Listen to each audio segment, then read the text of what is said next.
नमस्कार। ओमान के तट के पास रणनीतिक रूप से बेहद महत्वपूर्ण स्टेट ऑफ हॉर्मुज में एक कमर्शियल जहाज पर बड़ा हमला हुआ है। इस जहाज का नाम MBGFS गैलेक्सी है।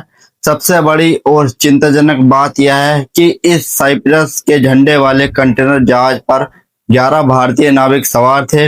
इस हमले के बाद जहाज पर भीषण आग लग गई और इंजन पूरी तरह तबाह हो गया।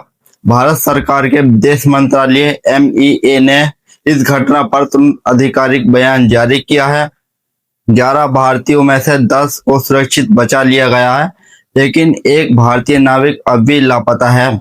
आइए आपको सिलसिलेवार तरीके से समझाते हैं कि समंदर के बीचों बीच क्या हुआ है। अंतर्राष्ट्रीय समयानुसार गैलेक्सी नाम का यह विशाल कंटेनर जहाज अपनी नियमित यात्रा पर था। तभी ओमान के तट के पास ईरानी सेना यानी कि इस्लामिक रिवॉल्यूशनरी गार्ड कोर्प्स की तरफ से कथित तौर पर एक वार्निंग शॉट दागा गया और जहाज को निशाना बनाया गया।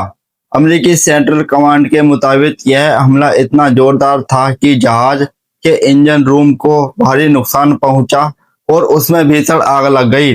हालात इतने बेकाबू हो गए कि चालक दल को अपनी जान बचाने के लिए चलते हुए जहाज को वहीं छोड़ना पड़ा। समुद्र के बीचों बीच चीख पुकार मच गई, क्योंकि जहाज पर मौजूद 11 भारतीय जवान नाविक इस भीषण संकट में फंस चुके थे। जैसे ही इस हमले की खबर नई दिल्ली पहुंची, भारत सरकार तुरंत एक्शन मूड में आ गई। विदेश मंत्रालय के प्रवक्ता रणधीर जायसवाल ने बयान जारी कर इस हमले की कड़े शब्दों में निंदा की। भारत सरकार ने पुष्टि की है कि तुरंत शुरू किए गए रेस्क्यू ऑपरेशन की बदौलत 11 में से 10 भारतीय नागरिकों को सुरक्षित निकाल लिया गया है। यह भारत की कूटनीति और ओमान के कोस्ट गार्ड की मुस्तैदी का नतीजा है कि 10 जिंदगियां बचा ली गई। लेकिन दुख और चिंता की बात यह है कि एक भारतीय नागरिक अभी भी लापता है।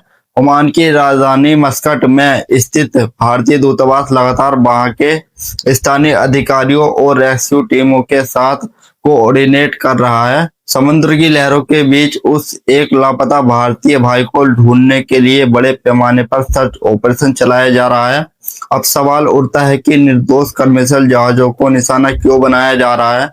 दरअसल यह हमला कोई इकलौती घटना नहीं है। मिडिल ईस्ट में अमेरिका और ईरान के बीच तनाव इस वक्त अपने चरम पर है। इस हमले के ठीक बाद अमेरिकी सेना ने ईरान के खिलाफ इस हफ्ते की तीसरी बड़ी एयर स्ट्राइक शुरू कर दी। अमेरिका का आरोप है कि ईरान जानबूझकर अंतर्राष्ट्रीय जलमार्गों में व्यापारिक जहाजों को निशाना बना रहा है ताकि वैश्विक व्यापार को ठप किया जा सके। जवाब में अमेरिका ने ईरान के कई ठिकानों पर बमबारी की है, लेकिन इन दो देशों की जंग में पिस रहे दुनिया भर के बेकसूर नाविक, जिनमें हमारे भारतीय जवान भी शामिल हैं। भारत ने इस स्थिति पर बेहद कड़ा और साफ रुख अपनाया है। विदेश मंत्रालय ने साफ साफ कहा है कि कमर्शियल शिपिंग और नागरिक बुनियादी ढांचे को निशाना बनाना तुरंत बंद होना चाहिए। अंतर्राष्ट्रीय कानूनों के तहत समुद्री व्यापार को बिना किसी डर और रुकावट के बहाल किया जाए। भारत ने दुनिया की महाशक्तियों से अपील की है कि तनाव को तुरंत कम किया जाए और कूटनीतिक बातचीत से समाधान निकाला जाए। भारत की प्राथमिकता इस वक्त साफ है: सुरक्षित बचाए गए 10 भारतीयों को जल्द से जल्द वतन वापस लाना और जो एक नाविक लापता है उसे हर हाल में ढूंढ निकालना।